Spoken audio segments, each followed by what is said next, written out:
اعوذ باللہ من الشیطان الرجیم بسم اللہ الرحمن الرحیم۔ تمام مومنین کی خدمت میں السلام علیکم ورحمۃ اللہ وبرکاتہ۔ تحفہ یا علی علیہ السلام مدد۔ میرے نہایت محترم سامعین، آج آپ کی خدمت میں ایک بہت ہی ضروری بات لے کر آیا ہوں۔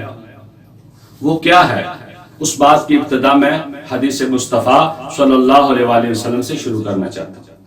نبیوں کے سلطان صلی اللہ علیہ وآلہ وسلم کا فرمان علی شان ہے،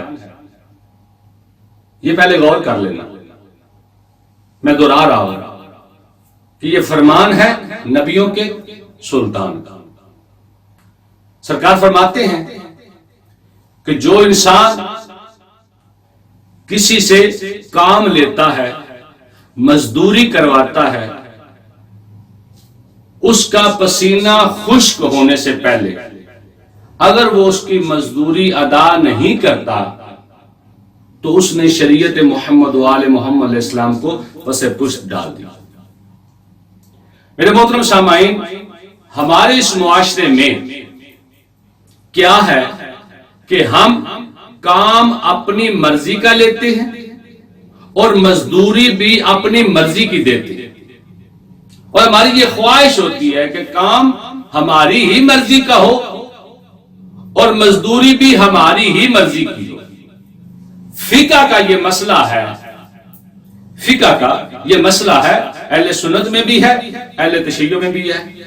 فقہ کا یہ مسئلہ ہے کہ جب آپ کہیں جائیں اور آپ کوئی چیز اپنی پسند سے چن کر لیتے ہیں، مثال کے طور پر آپ فروٹ خریدتے ہیں، کوئی پھل خریدتے ہیں، تو آپ اس سارے پھل میں سے چن کر پھل خریدتے ہیں، کہتے ہیں کہ ہم نے یہاں سے لینا ہے، یہاں سے لینا ہے، یہاں سے لینا ہے، یہاں سے اٹھا کر آپ اپنا وزن جو ہے وہ پورا کرتے ہیں۔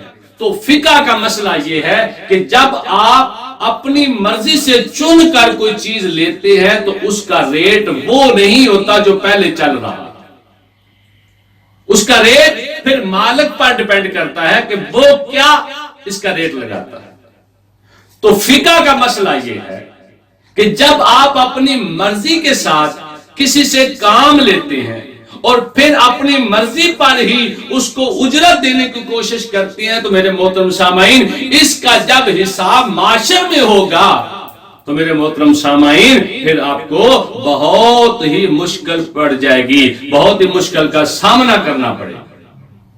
تو جو لوگ کسی سے کام لیتے ہیں، کام کرواتے ہیں، مزدوری کرواتے ہیں، کوئی بھی کام لیں، مثلا آپ مجلس کرواتے ہیں، آپ کسی کو بلاتے ہیں پڑھنے کے لیے، وہ آتا ہے آپ کے پاس پڑھنے کے لیے، آپ نے دعوت دی، اس نے آپ کا حیا کیا اور اس نے شریعت کی پاسداری رکھی اور انسانیت کا جو پہلا حکم ہے اخلاق، اس کو سامنے رکھتے ہوئے اس نے آپ کے ساتھ کوئی لمبی چوڑی گفتگو نہیں کی۔ آپ نے کہا آپ نے آنا ہے، وہ آیا، آپ کے پاس پڑھا، جتنا ٹائم آپ نے دیا اتنا ٹائم اس نے مکمل کیا، اب وہ جانے لگا۔ تو آپ کیا کر رہے ہیں اس کے ساتھ؟ اس کے ساتھ ہم تعاون ایسا کرتے ہیں کہ پھر وہ دوبارہ ہمارا فون نہیں سنتا، ہماری طرف وہ دوبارہ نہیں آنے کی کوشش کرتا۔ کیوں؟ وہ آیا، اس نے اخلاق کو سامنے رکھا، انسانیت کو سامنے رکھا، اور آپ کے پاس سب کچھ ہوتے ہوئے بھی آپ نے اسے ایسے ودا کیا کہ وہ دوبارہ آپ کی بات نہیں سنے گا۔ تو میرے محترم سامعین، آپ نے اس کا دل دکھایا، اس کا ٹائم لیا، پھر اس کو اجرت نہیں دی، اس کی طرف توجہ نہیں کی۔ تو جو لوگ آپ سے مکا کرتے ہیں ان لوگوں پر آپ دھیان دیتے ہیں۔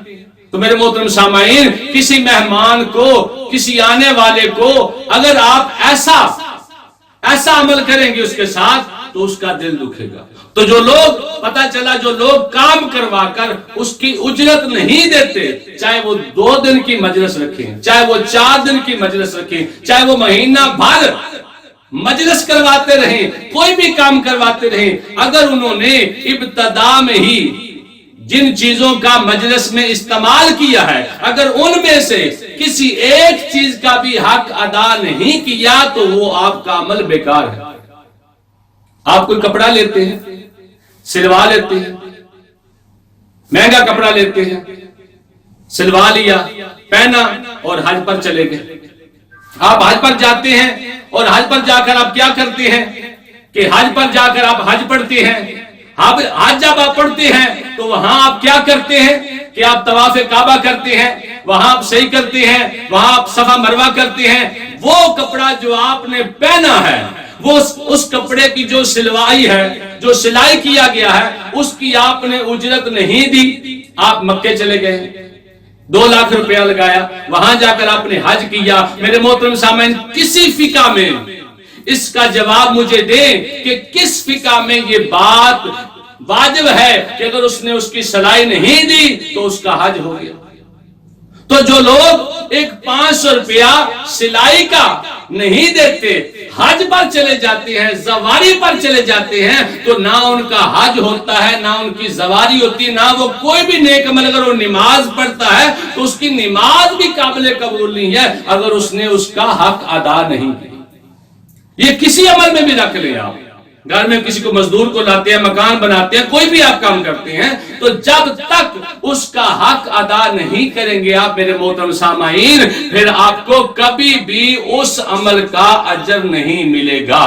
تو لہذا نبیوں کے سلطان کے عمل کو سامنے رکھتے ہوئے، آپ کے فرمان کو سامنے رکھتے ہوئے یہ بات سوچیں کہ جب نبی نے فرما دیا کہ جس سے آپ کام لیتے ہیں اس کا پسینہ خشک ہونے سے پہلے اس کو اجرت ادا کرے، تو پھر آپ کا وہ عمل جو ہے وہ قابل قبول ہے۔ اگر آپ نے ایسا نہ کیا تو میرے محترم سامعین، اس کے بعد آپ جو بھی عمل کریں میرے محترم سامعین، پھر وہ سب آپ کے رائے گاں جائیں گے، کیونکہ آپ نے حقدار کو حق نہیں دیا۔ ہم 1400 سال سے اسی بات پر رو رہے ہیں، ہم 1400 سال سے اسی بات پر رو رہے ہیں کہ حق والوں کو حق نہیں ملا، حق والوں کو حق نہیں ملا۔ جن کا حق تھا منبر پر بیٹھنا، ان کو بیٹھنے نہیں دیا، اور جن کا حق تھا فدق، ان کو فدق نہیں دیا گیا، اور جن کا حق تھا خلافت، ان کو خلافت نہیں دی گئی۔ جب ہم حق پر روتے ہیں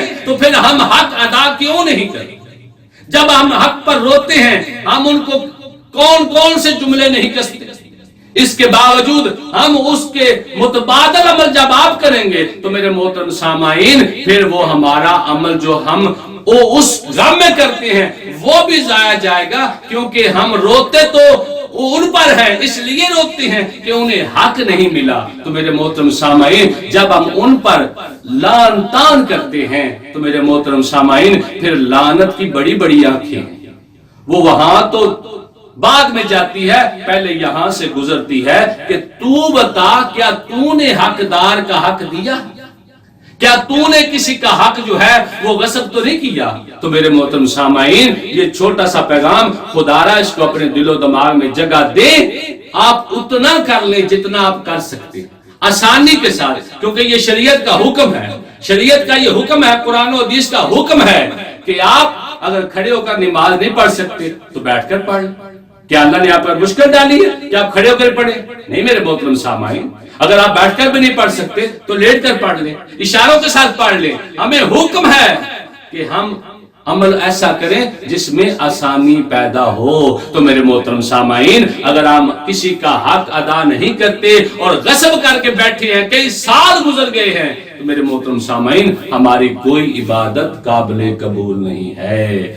تو اس لیے خدا را اس کو سنیں اور اس پر عمل کریں، آگے دوستوں کو بھی بتائیں تاکہ ہم نیکی کے عمل پر جو ہے وہ مزید عمل کریں، امر بالمعروف کی ہم جو ہے اس کو فوقیت دیں تاکہ ہم نیکی کرنے والوں میں شامل ہو جائیں۔ وما علینا الا البلاغ۔